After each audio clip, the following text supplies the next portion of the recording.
Greetings, comrades, and welcome to the Eastern Border. Sorry that I've been off for a while.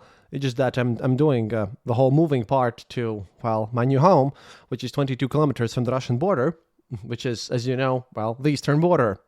We are at the very eastern border of the EU at this point.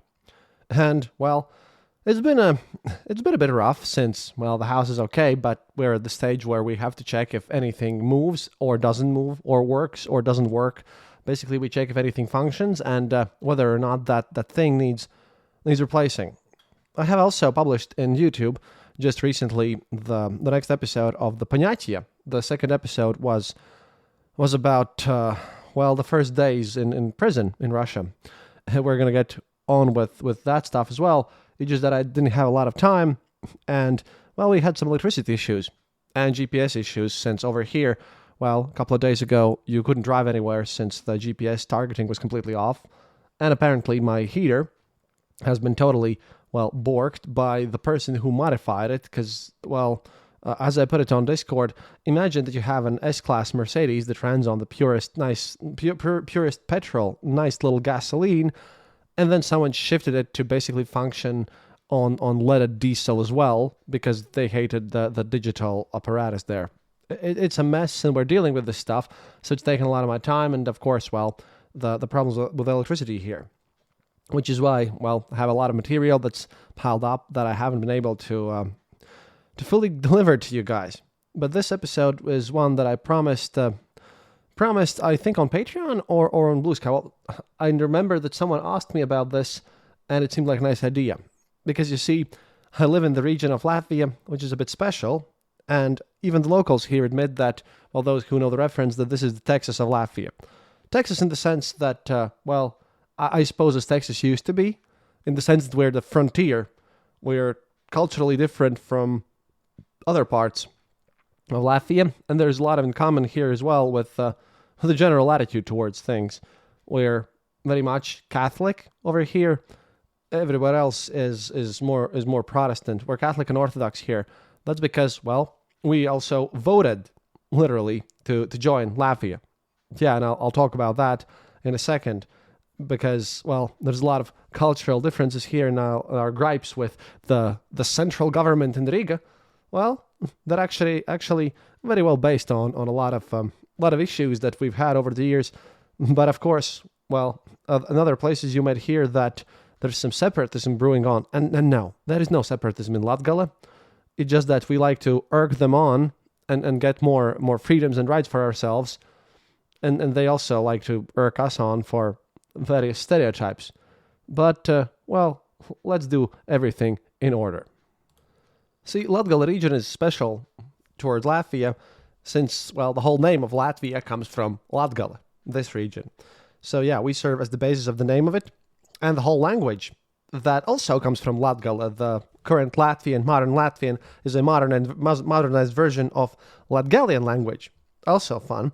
And, well, Latgalians are the only Baltic tribe which our buddies down south in Lithuania don't claim as one of their own, very separate. So we're kind of special and unique with our own, well, some people say dialect, some people say language. I say it's language because we use different letters.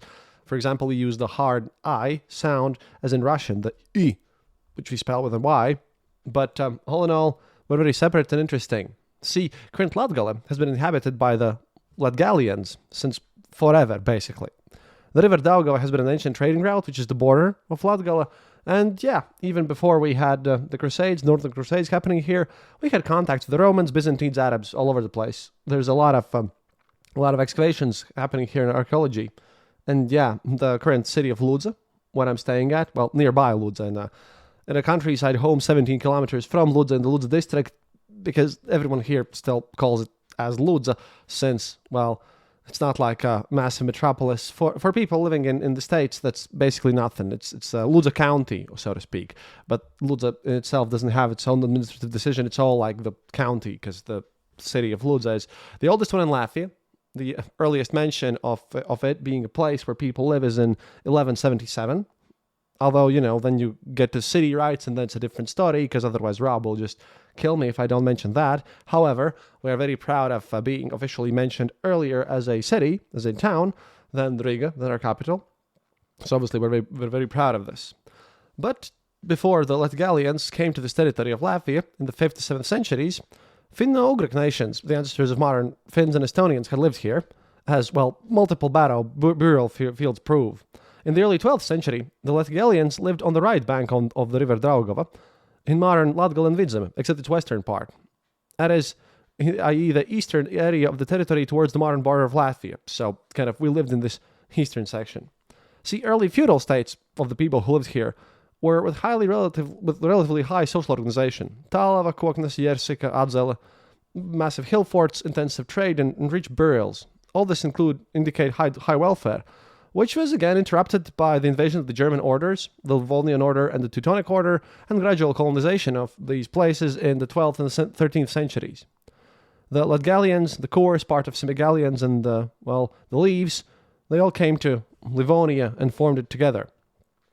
Russian feudal states, Pskov, Novgorod, and Polotsk, they captured eastern lands of the Latgalians, and the southern lands came under the rule of Lithuania, so we're in the more multicultural area than the central parts here. Latgalians, we, over here, because I have to count myself as one, after all, I really enjoyed this place. We retained our language for more than 1 century, as place names and historical documents show. However, we gradually assimilated in this foreign environment. Disintegration of this Confederation of Livonia resulted in wars for the inheritance, with Sweden, Russia, Poland participating, which alternated with peaceful periods and massive havoc. Vidzeme, inhabited by the Latgalians, came under the rule of Sweden, and Latgale began to be governed by Poland. This was the whole part of the separation here, why Latgale Latvians and Vidzeme Latvians and Kurzeme Latvians are totally different beasts. Because, whereas Vidzeme was ruled by the Swedes, we were under the Commonwealth, the most northern part of it, in fact. The difference in development of societies and interests of both countries led to very much differences in territorial development. Latgale became an outlying district of Poland with frequent wars, while the Golden Age of Swedes, as it's known there, which might be a surprise to the Swedes, but yeah, we actually, people in Riga oftentimes remember the Swedish times over there with fondness and good feelings. At the same time, of course, the Protestant Reformation kicks in, and as we are over here, the most northern part of the Commonwealth, we're all Catholic. So our education came from the Catholic Church a lot. Meanwhile, everywhere else in the modern territory of Latvia, they turned to Protestantism, and that also involves modern-day Estonia. And over here, another fun fact is that here in the village where I live in, basically this area was the place where the Estonians who decided to remain Catholic arrived, the so-called Lutsi.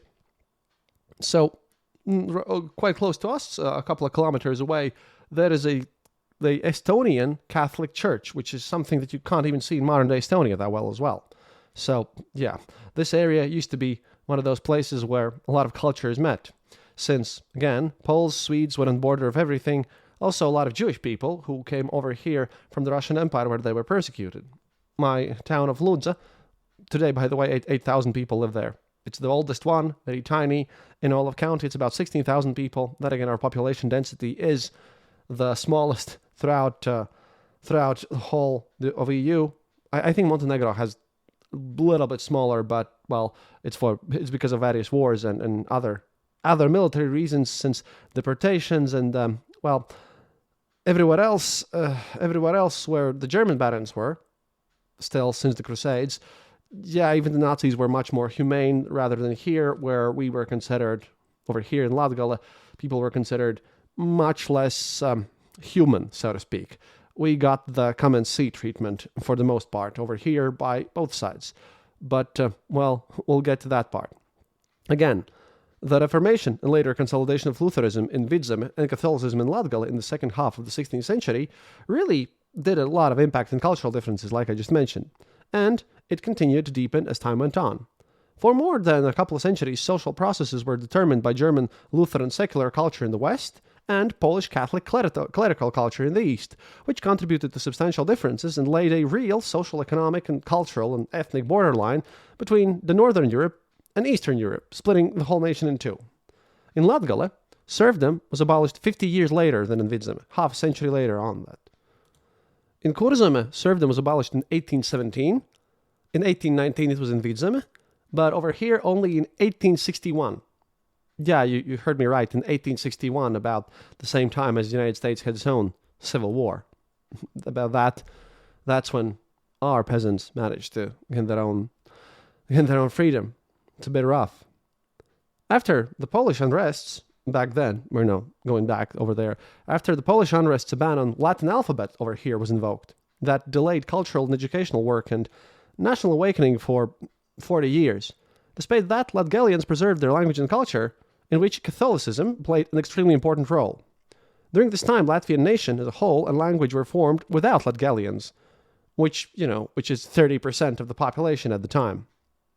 In the beginning of the because again, those 16,000 people, that's just my little county, and Latgale is much more than that. Our second largest city, Daugavpils, is also in Latgale. But yeah, what else, people got Russified and sort of Germanized due to just educational matters. Over here, it was a full ban on using any Latin letters. Everything was written in the Cyrillic. But, well, the one thing where it wasn't so was the Catholic Church and Catholic-run schools, which is why Catholicism got struck even harder over here in these areas. In the beginning of the 20th century, knowledge and interest of Latvians about Latgale was rather small, because again, everyone else was in their own administrative divisions. Meanwhile, we were technically a part of Vitebsk gubernia, Vitebsk Oblast. The problem is that Vitebsk is much smaller than Daugavpils or even Rēzekne, so again, we were pushed quite a lot aside of all this situation, which was pretty rough since, well, we didn't consider ourselves to be administratively united with the rest of the country, and we also didn't feel like we spoke the same language, although we are the precursors of all of it, whatever they speak in the other parts of our country. At the same time, we also had the largest population growth over here, since, well, we wanted to have a cultural autonomy and, well, recognition of our language, which was unfulfilled, but I'll get to that part where we actually vote to be part of Latvia later on, because yes, again, yet another common thing with Texas over here. And we had a very much overpopulation of the rural areas, and this caused us to be less urbanized and, led us to migrate to other counties, making Latgalians pretty much not feeling very welcome in our own country over here, with the corresponding attitude from other Latvians, which was even more cultivated after World War II by the Soviet era. Latgalians were always looked down upon by the other parts of Latvia. And of course, after the restoration of independence in 1981, because through Soviet era, when we were still united, this was a pretty rough period since, again, Latgalian culture and identity was squashed even harder than Latvian one, since, Soviets didn't like nationalism. They hated a subdivision of nationalism even more. So, of course, this area got Russified way harder than everyone else, brutally. And after this independence, we tried to renew ourselves once again, because, again, everyone over here waves Latgalian flag next to Latvian flag, because, again, we were screwed over by the center, and now the center tries to tell us what to do in these rural regions, which is, again, mostly rural. In this whole area, like I said, in my county, only half of the population lives in we call it a city here, because, again, super tiny. But then there's Rēzekne nearby with about 25,000 people. Yeah, in this region, everyone mostly lives rurally, and I do as well. But we'll get to the Congress now. Now the situation is getting a bit better, but still, the people have retained their identity, their language, and the fact that they're stubborn as hell. No, seriously, Latgalians are known for the fact that they will try to focus on the fact that we're special. We are on our own. We voted to be a part of Latvia, and although the people in Riga might have forgotten that we are our own thing, we will remind them. We don't want to leave Latvia. We just want to poke them until they remember what's what. Oh, and also, in this area, as it's, again, because of population density and everything, this is forested, massively forested. And if you've read my Substack about the Belarus and all the forests here, this is prime swampy mega forest where you can, if you visit here, you can go out in the dark in the forest, but you're probably not coming back, because it's very much not recommended to go out there without a dog. Right outside my window, I've seen a few deers. Yeah, there are deer here, stags, moose, bears, wolves, foxes, every possible animal in the wilderness that you could imagine. All of them live here. I have a small forest lake outside of my house. Also, this was ultra cheap. What was the total cost? I think it was like 30,000 euros, 31,000 euros for the house. Again, this is not a mansion or anything. This is a small, regular house just it's 20 kilometers from Russia and 22 kilometers in deep countryside. I feel like I have to remind you guys that, because otherwise it's going to sound like for you people with insane real estate prices, it's probably going to sound great living in the middle of forest with a part of a lake that I own over here outside my window. But yeah, you can fish here, full of pike. It's all supernatural. It's all supernatural, but in the sense that it's supernatural, not some paranormal thing, something like that. I feel a bit awkward because, again, I cannot really convey the whole pride that these people here, and myself included, since I live here, feel about this land. Everyone here has guns, and if you go to the place where they sell, everyday appliances, yeah, this is probably the only region in Latvia where you enter the store where you buy washing machines and fridges and everything, and the first part that you see is massive amounts of freezers because of all the meat. Like in my village, right next to, like a couple of meters from my house, like 100 meters or so, yeah, there's a hunting lodge there, and like a few days ago, there was like a gathering of these people who were trained to wear these bright yellow jackets and everything. There's way more wildlife than people over here. Again, some similarities with Alaska, but with the guns and everything. I don't know. This feels like very much rough, rural, on our own place. I guess you could also compare it to Quebec or Bavaria in a way, because we're part of this bigger whole, yet we're on our own, and we're the people who are way more religious. We have more guns, and we're stubborn, and we really don't want to do what the government tells us to do, because they don't live here. They can't fix my roof. They can't fix my heating apparatus, and they usually, the big higher ups from Riga, well, they run away from a deer, and they won't know that you can run over a deer, but if you're going to try to do that with a moose, well, then your car is pretty much screwed over. All this naturalness is what I meant with, and the ruggedness is what I meant with Texas. And sorry for the bit rambly parts of this stuff. I just have tried to fix up everything in the house, and there's a bunch of brutal war episodes coming in, and it's a bit it's peaceful here, but it's a bit rough while doing all the work here, especially since I had 10 days, about 10 or maybe even 12 days, where I just couldn't publish anything. But the big separate part, why all this matters, and why today there is a Latgalian awakening of this whole region, and why Latgale is now written in our constitution, and why, technically speaking, we have our own elected MPs given their oaths not in pure Riga Latvian, but in our Latgalian dialect, because, well, or Latgalian language. I would rather say it's a language, but then we get to the law issues. Why people are very much proud of the situation. And here's the Congress of Latgale in Rēzekne. Because, again, we voted to join Latvia, which is something that people should really much remember. And even if you're listening to this from Riga, yeah, we did vote here to be a part of you guys. We said in a vote that we will join you so that you don't, starve alone. And that's actually not a joke. But before I get to that part, I'd like to say, guys, we have done it. We have fulfilled the autumn harvest. Thank you to everyone who donated. Please consider going back to those links and throwing in a few more bucks over there, because the guys in Ukraine really need it. And we'll go back to Ukraine news very soon, possibly even tomorrow or day after that, because, oh boy, I have a lot of stuff that I need to publish as I've been dealing through with real life issues. And secondly, if you like to support our show, please consider becoming a patron or going to the fourth wall, because, Evita is now studying, and I'm trying here managing this very rural house. And again, we spent all that we had on this one, and it wasn't an expensive house at all, and I'll publish pictures. It's just that right now I'm trying to work here, and at least I'm not getting nightmares when I go to sleep. Yeah, this is very good for my mental health. I mean, it's a bit rough doing all the work, but, back in Riga, if you wake up every night with cold sweat because of your PTSD issues, yeah, that's not a nice thing. In the meantime, by the way, I was on Operator Starsky's YouTube channel on the stream, and I was also interviewed by him, so you can go and check me out there. But I'm going to be back to streaming and everything, but I very much rely on your help. So, dear patrons, thank you for your support, and if you guys want to become a patron, please consider being that at patreon.com/theeasternborder, or, just if you want to support my show in any other way, just message me on email that's like theeasternborder@gmail.com, and I'll answer all your questions. You can also go to the fourth wall, which is pinned on our homepage, theeasternborder.lv. Pinned post over there leads to your merch store, or you can just click the donate button over there so that I can continue my work. I just decided that it would be nice to explain to you where exactly do I live and why all this stuff matters. But again, I'm not good at the shilling stuff. So let's get back to the Congress of Latgale in Rēzekne. This stuff happened in the 9th and 10th of May, 1917. This was the first Latgale Congress, and it was held in the old style, because we're talking about pre-Russian Empire calendar shift. Back in the day, it was happening in 27th April.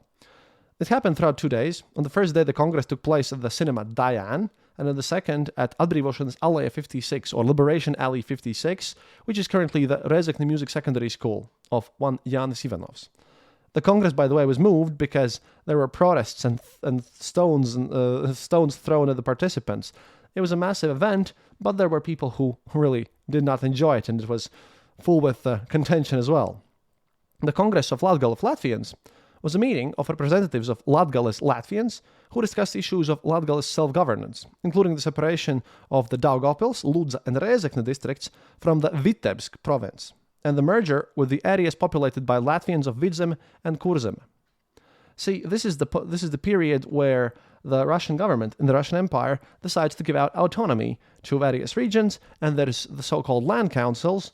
So we, of course, are trying to deal with our own, because, well, over here there's a bunch of people who feel like, well, we speak slightly different language and our religion is different, and there were arguments about that too, and our later foreign minister, Zygfrīds Andameirovics, actually had to come in and state that, no, we have no objections towards you being Catholic, it's fine, we will not let the religious part split us up. Which also has continued to this day, because religiously speaking, we're probably amongst the most tolerant peoples around here. Yeah, unless you're trying to come here and try to say that, the way that we live is weird. Weird cults do not really happen here, except if you're old believers, because really, really hard old believers, they're also living in my region, in my district specifically, and they've been here since the 16th century, and they're the Amish of Latvia, and they live somewhere out there in the swamp, and I don't know where that is, and you shouldn't go there either, because, well, let's just not ask questions to them. They work with the smugglers, and it's going to be fine. So, yet another little subculture over there, except that, where the angry dialect guys with guns and our own version of Amish, who are Russian old believers who live here in the swamps with guns and the forests. Amazing, isn't it? But basically, the Russian government, the Tsar, decides that provisional land councils need to be addressed because of all the nations of the Russian Empire. They need some sort of self-determination. So, this provisional land council, with places reserved for the Polish, Russian, and Jewish minorities, well, all this was established in this first Latgalian Congress. Its representatives, together with other regional self-government institutions, the Provisional Land Council of Vidzeme and the Provisional Land Council of Kurzeme, well, yeah, they all played an active role in the work of the Latvian Provisional National Council in general, and this heavily contributed to the proclamation of the Republic of Latvia. The Latgale Congress was attended by the most visible public figures of the region, who at the time worked in St. Petersburg, other areas in Russia, and parishes and churches in their homeland. The Congress was attended mostly by various soldiers, the Latvian riflemen, representatives of the peasantry, and also a lot of clergymen, a lot of Catholic clergymen who represented the intellectual elite of the region. In the Soviet era, this Congress was portrayed as being a strictly Catholic institution, and they portrayed this to be extremely Catholic Church-oriented. However, if you look at the data, then you see that only 20 Catholic priests attended this. The problem is that, well, not the problem, but the explanation is that it was treated as such because of the sheer weight and the impact that these Catholic priests had on the whole region. After all, they were basically the dominant force which led the language, her Latvianness, which in this area is Latgalianness, because a lot of people over in Riga tend to think that it's some sort of antagonism between being a Latvian and being a Latgalian. Meanwhile, the difference is actually being a Latgalian or being Russified. That's how it goes. So a lot of them, the biggest weight of these candidates over there was, of course, by the Catholic priests. And, well, all these people arrived here. And, well, through massive argumentation, a lot of it, an agreement was reached in principle that a self-government should be granted to Latgale in a unified Latvia. At that time, it was still part of, for a short period of time, democratic Russia. Yes, this is the very tiny period after the February Revolution where we're talking about some sort of democracy in Russia, but that didn't last over there. At the same time, of course, not to say that we automatically wanted to join there were differing views on attaining the status and guaranteeing the rights of self-government. There were some people who actually insisted that we should be unified with Lithuania, and there was a bit of talk, but that went away really quickly, about our own total independence, both from Vitebsk governorship and maybe an autonomy within the Russian Empire as a whole. But basically, through debates, not unanimously, it was decided that we actually are part of the same nation with those other guys over there, although they treat us as not as well educated or properly groomed and sophisticated people as them. But it'll be fine. One part, the proponents of clergymen, again Catholic clergymen who played a large part of all this. Proponents of clergyman Francis Trasuns, a major figure in Latvian history, optimistically hoped for synergy and mutual understanding among all Latvians, including Catholics, specifically noted here, in addressing religious, language, and other matters. The other part, proponents of engineer Francis Kemps, highlighted the peculiarities of Latgale that had developed over centuries, that is, the dominance of the Catholic Church, the region's own language, which I'm not even going to try to speak here because I don't really know how to do that in English, if I come to think about it. But if you Google up Latgalish reps, we have our own Latgalian rap music from here in Ludza. And also there's a Varang Nord, for those of you who are metalheads. Check those guys out. They're from Daugavpils, and they play heavy metal in Latgalian. So that might be good for you. So if you want to check out Latgale rap music, that's great. And again, Varang Nord, for all my metalheads out there, highly recommended. They even won a contest in Vaken at one point, so that's pretty big. But basically, back to the main part. The other part, the proponents of Francis Kemps, highlighted these peculiarities, regions' own language, different land rights, because everywhere else it was like more single households. While over here it was more villages around these manors. And also they objected to the oral agreement with the Baltic Latvians, how they were called at the time, who were represented in the Congress by Jānis Zālītis and the aforementioned Zigfrīds Anna-Mejerovics, who later then became a foreign minister of Latvia. They advocated an extensively discussed program for cooperation between Latgale and other regions of Latvia, but in written form. And that will come home later because, well, when we accepted our constitution in 1922, being independent at the same time, when we got all this stuff, the proposed situation of Latgale language being a separate one, co-equal in rights with Latvian, main central one, that was not even put on the agenda. We were a bit screwed over by people in Riga who decided that it's not an important question for them. That's a gripe over there. This is why, we don't look so well at them big talking guys from Riga in suits. Let them come to my countryside and respect what's written here on paper. And I'll read the whole document over there because, oh boy, a lot of that stuff was promised but not delivered, which means us that we're still slightly grumpy. Again, not that we're separatists over here. It's just that we will poke this at the people from Riga when they try to tell us how to live and what to do, to the end of our abilities. Because oh boy, over here everyone's a Latgalian. Doesn't matter if you're Jewish, Ukrainian, Belarusian, Polish, whatever. You're Latgalian, and you know that those people from Riga, they don't know anything about milking a cow or doing things countryside style. Again, I'm exaggerating here, but just a bit, just a tiny little bit, since, well, for a long while we had in Ludza the street names written in both Latgalian and Latvian, but the Valsts Center is the center of our governmental languages. They forced us to move away the writings in Latgalian, and we weren't allowed to put them in larger letters than the one in Latvian, which was seen as a bad thing and kind of angered the locals. Currently, however, the regional divisions are coming back, in the sense that national pride of our regions is coming back, because over here, my village's name, when you drive through it, it's written in both Latgalian and Latvian, and the same, by the way, happens with the Līvima, the Livonian names, the Estonians who are native to Latvia. Well, not Estonians, Finno-Ugric people. We just, by tradition, I just call the Latvian Estonians. That leaves those people. They also have, place names written in their language when you enter over there. So at least that's getting better, so we can be slightly less angry at all this situation. But heading on with the Congress. The Congress was attended by 350 participants, including 232 delegates with voting rights.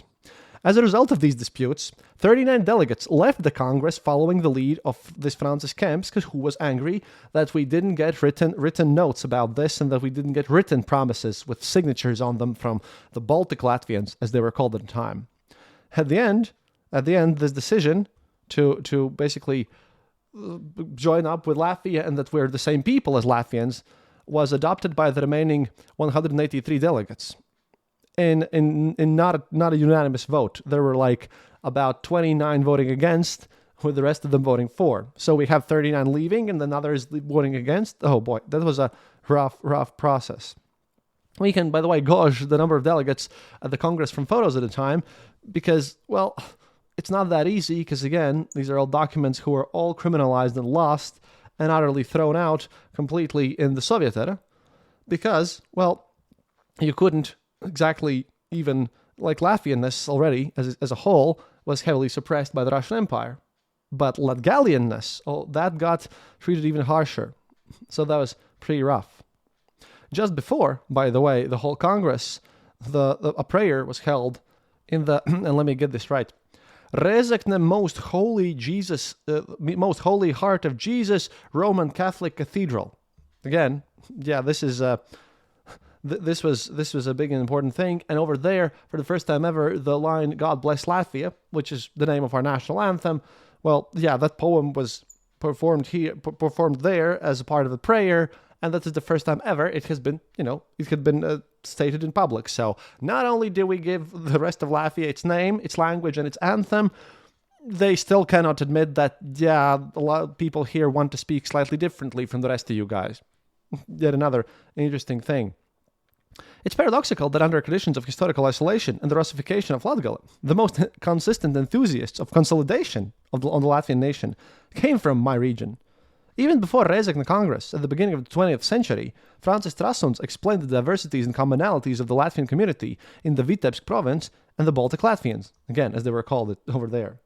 Francis Kempis, the guy who left, because he wanted written proof, and, at the end he was sort of proven right, saw the commonality in the ancient history of Latvia and the origins of the red, white, red flag. It should be noted that Francis Kempis and his counterparts discussed these issues in the newspaper Ļaužu Balss after they had left the Rezekne Congress. It wasn't like they didn't want to join up, because those people were just pushed aside who wanted to join with Lithuania and everything. Everyone just wanted to figure out the autonomy, and no one trusted the Riga people, of course. According to a decision of the Congress, an editorial commission was established under the guidance of Valerija Sīle. Yes, because, again, we don't discriminate between genders over here because, again, if you could read, if you could write, if you're educated, you got onto this stuff. So, on the 15th of May 1917, basically this Ļaužu Balss published Pagaidu Zemes padomes ziņotājs, newspaper of the Provisional Land Council in 10,000 copies, and they published 8 resolutions adopted to the Congress, to which I'll get right next to.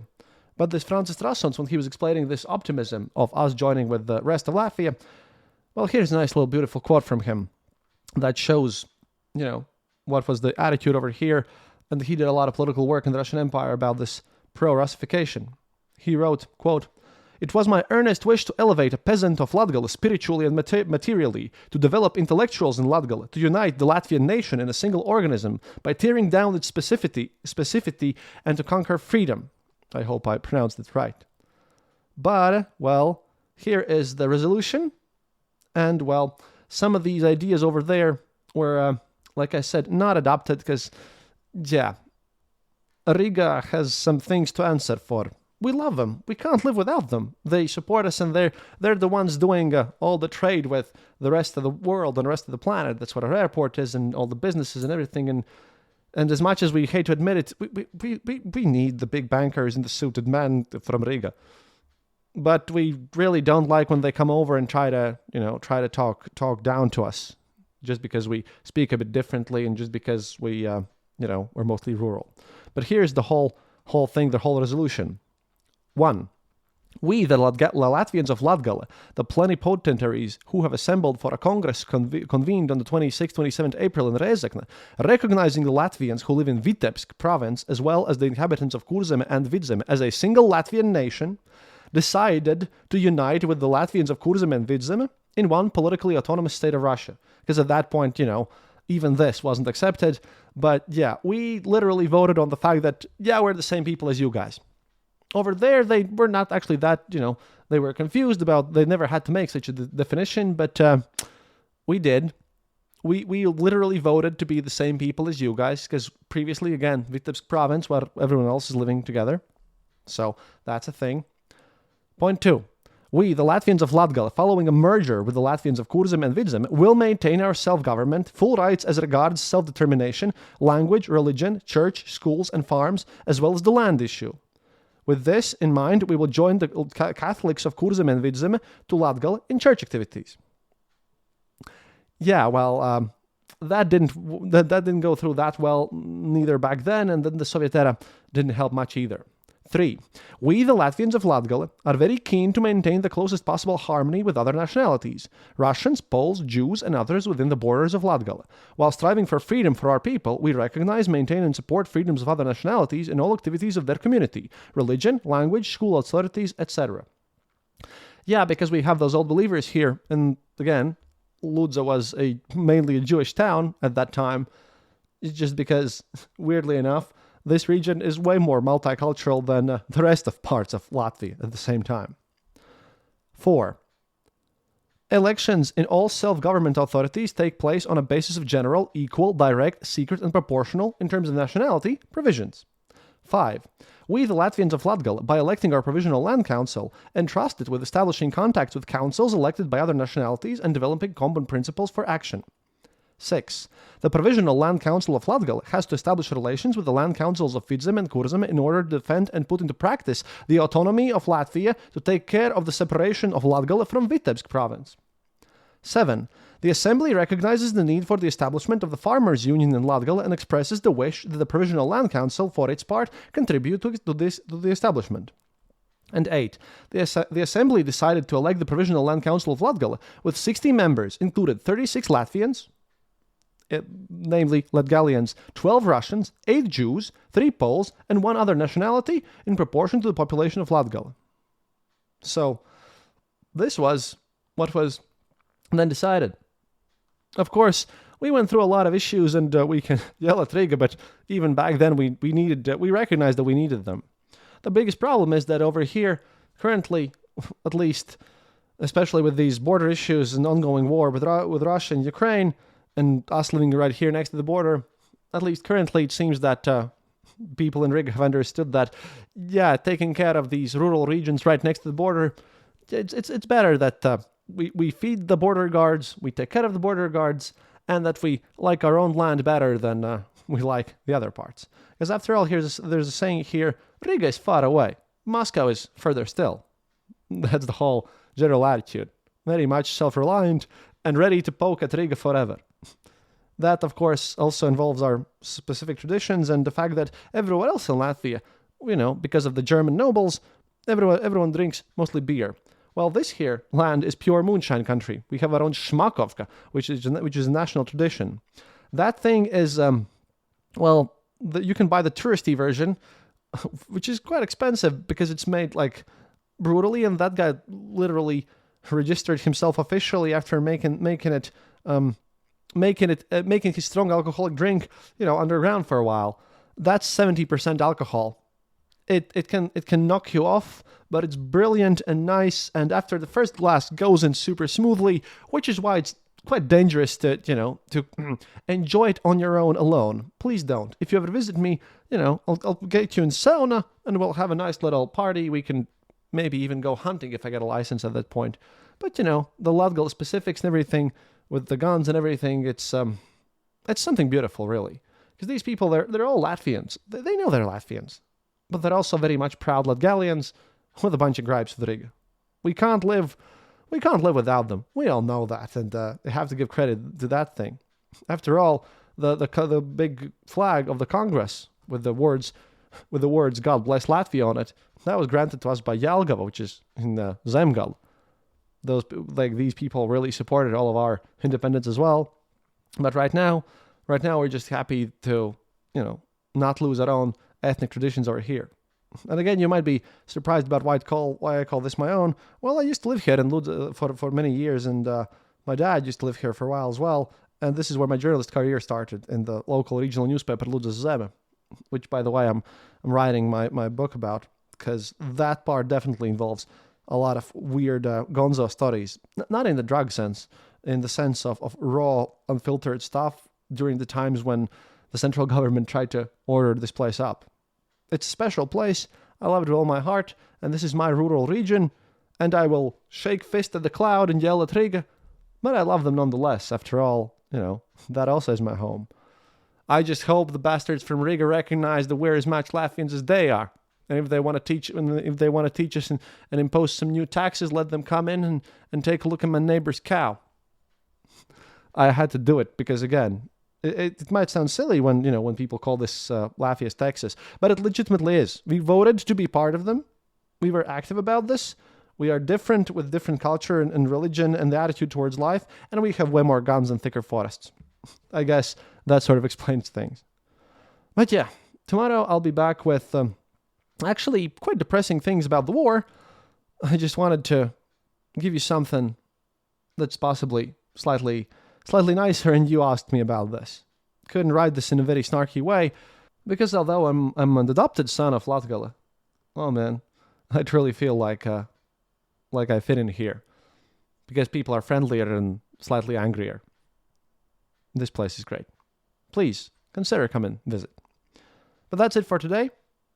До свидания, товарищи. And remember, happiness is mandatory. Oh, and by the way, if you have any idea, dear patrons who are listening to the show, what could I give you besides the calendars that we're sending earlier next year? Because Toms is already working on those. Next year calendars are going to be early. But if there's something that we could give you, maybe to entice you to become a patron if you aren't already, or maybe that you want a special thank you, so that maybe you could increase your tier or something, let me know. I'm really bad at this marketing stuff, and I figured, hey, if there is a way how I could maybe give something special to you guys that for you becoming a patron, I'd be more than happy to. One thing that we're doing is that Evita, because people apparently really love her voice, Evita is going to be reading children's fairy tales, traditional fairy tales from the region, from Slavic ones, Baltic ones, all over the place, where she's going to be sitting next to my fireplace and reading them, and we're going to film them. There's going to be both in audio and in video. It's going to be posted on Patreon and on Fourth Wall. That's going to be members only thing. And I hope that, those of you who are patrons already will enjoy this. There's going to be something you can put Evita's nice little voice if your kid wants to sleep and you don't have time to read fairy tales to them. But, well, maybe this will help. Maybe it's going to be just a nice little cultural thing, but we're going to do that first. That's thanks to people in Discord. Hopefully it all will work out. But yeah, if you have any ideas, let me know.